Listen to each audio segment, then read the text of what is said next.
What's good, YouTube? Cardfight King here, Aqua Life Baby. You already know how it is. And today's my birthday, and turned 28, getting old, but I wanted to bring you guys my Lambros Thavas deck profile today. Um, this is my favorite rendition of Aqua Force ever. I really love this deck. I really like the challenges I'm facing with this, rendition of the deck in V Series in particular. It's definitely a challenge to build. Definitely, even more so, a challenge to optimize your battle phase and things like that. So, being working with this deck, doing a ton of playtest games. I had my first tournament with it. I'm loving every aspect of this deck. So I was wanting to give you guys obviously the deck profile. I did do a tournament with the deck, and I'll talk about that in just a second. But wanted to start off the deck profile. Obviously, starting off with our boy Lambros. Now I'm running 4 copies of Lambros. So hear me out. I left room in this deck for you guys, if you want to interchange about 3 cards, between the grade 1, grade 2, grade 4 lineup or whatever it is. The reason why I run 4 is because I have a lot of Shiranui. I have my brother, who's a very smart, very strong Shiranui player. I got some other Shiranui players, very strong Blade Master, and a ton of Luard. Because this deck has a lot of draw power and because you have the ability to damage him, so you can draw him and damage him. When I tested the deck out at 3 copies of Lambros, especially against these matchups, the matchup was way more in the other player's favor, because if they recognize I have only 3, then they can do things like Shiranui can remove Lambros from the drop zone for the Mask of Domination token. Luard can pop Nikki, so I can't recycle. I can't recycle them. In addition to putting on a lot of damage, Blade Master obviously nukes the board, things like that. So I ran 4 because I wanted to have as many copies of him in the deck as possible. So if I get into a situation where I'm not drawing into my Nickies, I can still, and even if I'm not drawing to them or damaging them, I can still have a copy in the deck so I can get to the main play. But you can obviously cut one and do whatever. Also, shout out, I got the 0 Damage Gaming Thavas Lambros mat. Love it. But yes, I'm running 4 copies of him so far. Then we're running 4 copies of Thavas. Now, Thavas is the backbone of this deck. And the reason why I say he's the backbone of the deck is because he literally carries the deck. Vanguard or Rearguard, you can rest a Rearguard and pop a card on your opponent's board. Once you find 1 copy of Thavas, really your other copies of Thavas become your Rearguards. And they can just self-rest or rest something else, and you can start getting rid of your opponent's board. A lot of times, some people want to save the grade 3s to rewrite, but you're going to end up rewriting them anyways because of his ability when you go into Lambros, which is to have 3 cards rested, and then you go into Lambros. Otherwise, he is just an amazing rear guard to have to clear your opponent's board, and to get a rest so you can go into Lambros. He's just an amazing card in general, and he is the backbone, really, of this deck. So for the grade 2 line, I think you guys already know what's coming. 4 copies of Coral Assault. Coral Assault's just an amazing card. Now, with this deck, his positioning is a little bit complicated when you start playing with it. I've discovered that he fits really well just on the Excel circle, because we have another card that will probably work better on the regular rear, but it really just depends on your hand and your setup, because you want to always use his plus 15k ability.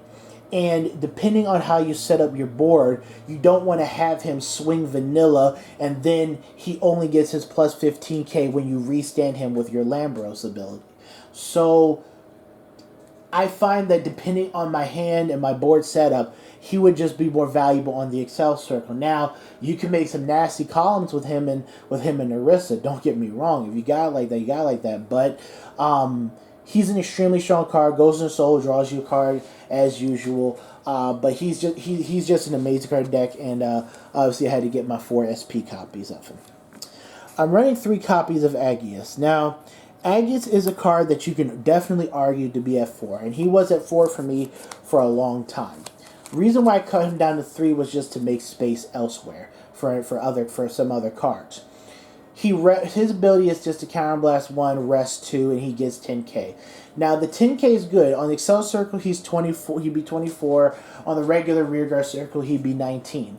He's actually, when you start playing with him, he's actually one of the best cards that you put on your regular rearguard circle, and he's as a restand target for Lambros.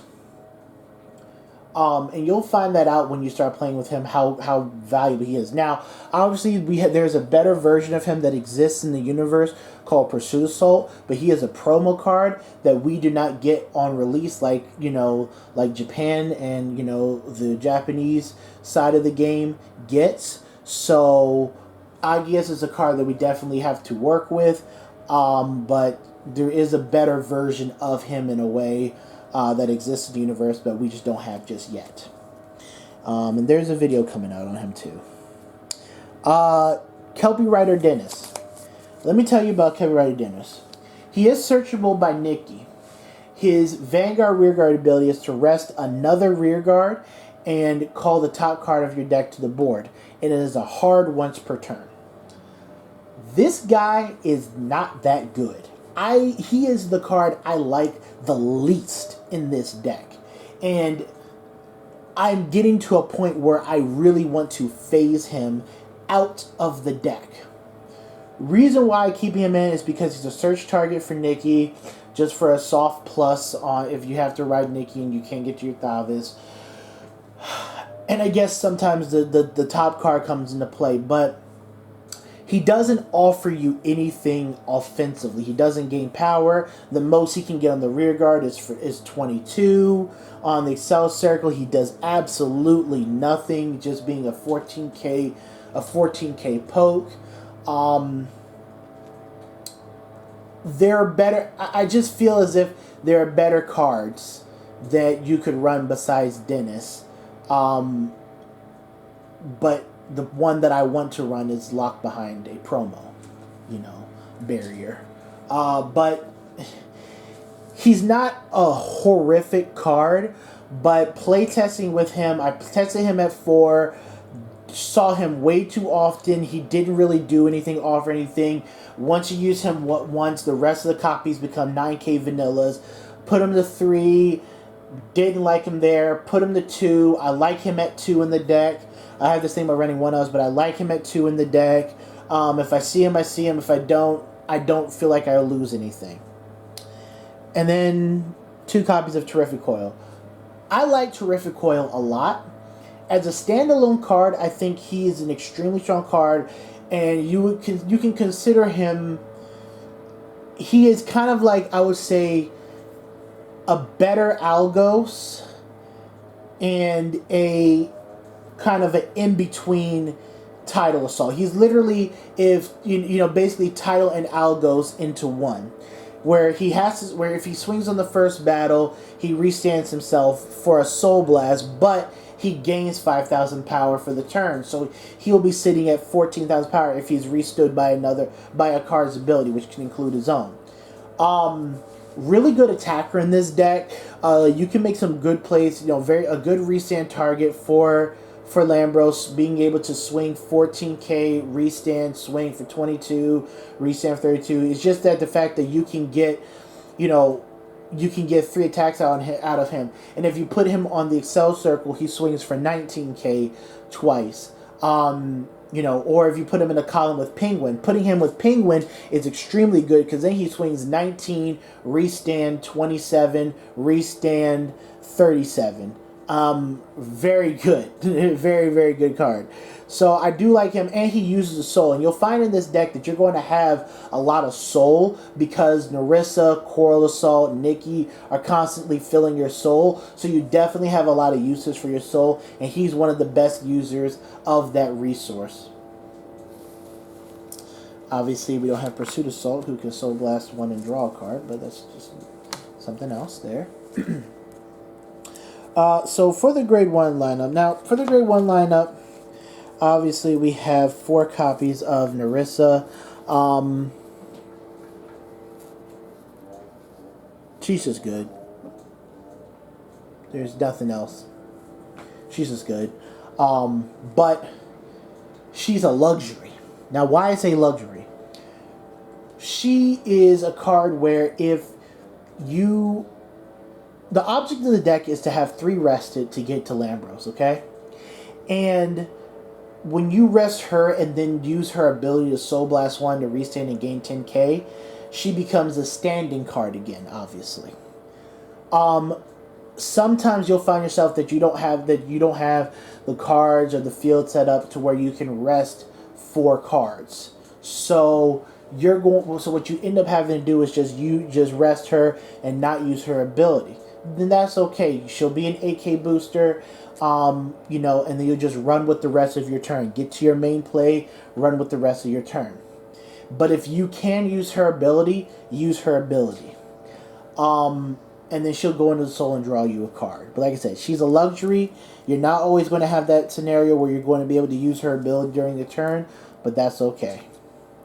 4 copies of Nikki. Nikki is... like, Thavas is the backbone. This is like your core, in a way. Starting with his first skill, which is to search the top 7 for a Nikki or Dennis and add it to your hand.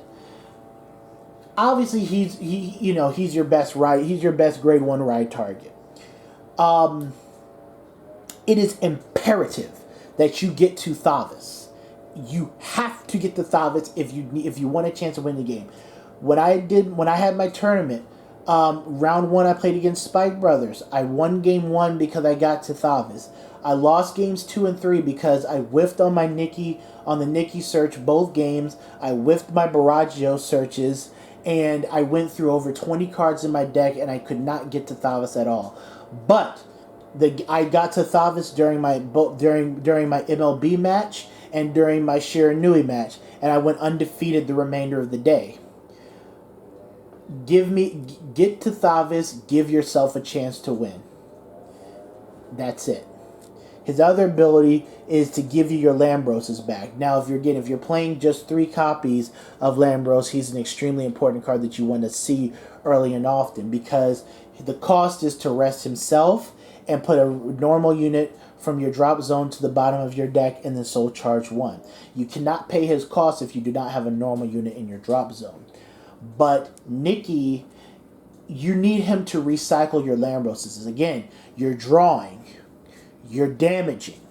Lambros always has a chance to come to your hand between the start of the turn, between the start of your turn, the end of your turn, and during your opponent's turn. There's always a chance for him to come out of the deck to an area other than your Vanguard circle, which is what you don't want. And again, that's why I put 4 in the deck. 4 feels comfortable for the decks that I play against in my meta. Again, Blade Master, smart Shiranui players, Luard, the abundance of Luard and PBO players. I need to be able to get to my Lambroses. 3 copies of Barraggios. Very solid 13k booster. And searches for, and it's just another card that will help me early game between my turn 1 and turn 2 to find Thavas. That's the whole goal. And then 3 copies of Penguin Soldier. Penguin Soldier makes his return. Penguin Soldier is very strong in this deck. he can rest himself and give himself or another card in his column 5,000 power. Yes, he can give himself the 5k power and make him turn himself into a 13k booster or attacker. And then on the fourth battle of the turn, you can retire him to countercharge 1. So your opponent can't really damage deny your Thavas or your Lambros play because if he's on the board, you just create your turns around him. He'll be your first, second, or third swing, and then when you swing with your Lambros, you'll retire him to countercharge, and then you'll counterblast for your restand ability. So very useful rear guard, 13k booster. Like I said, when he gives +5 to something, you give +5 to Terrific Coil, puts him at 19k. You put him in a column with Thavas. This makes it a 25,000 column. He's just an extremely good card, very strong in this deck, and he's a self-rester, so he really helps getting you to meet the condition to go into Lambros. Now you can obviously interchange him out if you want to cut him down to 2 and put another Baragios, cut down or put another Terrific Coil, another Agius. You can definitely do that because 2 is a fine number as well. I just like him at 3 currently. You can cut a Lambros down and put another copy of him in. You can put another copy of Agius in. Like I said, this deck definitely has areas where you can make some changes depending on your meta and your preference and whatnot. And then obviously for my trigger lineup, 8 crit, 4 draw. I'm doing 8 crit, 4 draw, and 4 heal. Simple trigger lineup, nothing there. I don't think you need the extra draw in the deck just because the deck draws enough, and you want those 15k shields. Plus, hitting a crit trigger on a Lambros turn is extremely devastating. For the end game purposes. Otherwise, that's the deck profile, guys. Hope you guys enjoyed. Definitely happy about this deck profile. Definitely happy about the deck. Loved it. Again, it's my birthday, so I wanted to get you guys this deck profile. Definitely like, comment, subscribe, and I will see you later. Aqua Life Baby, we out.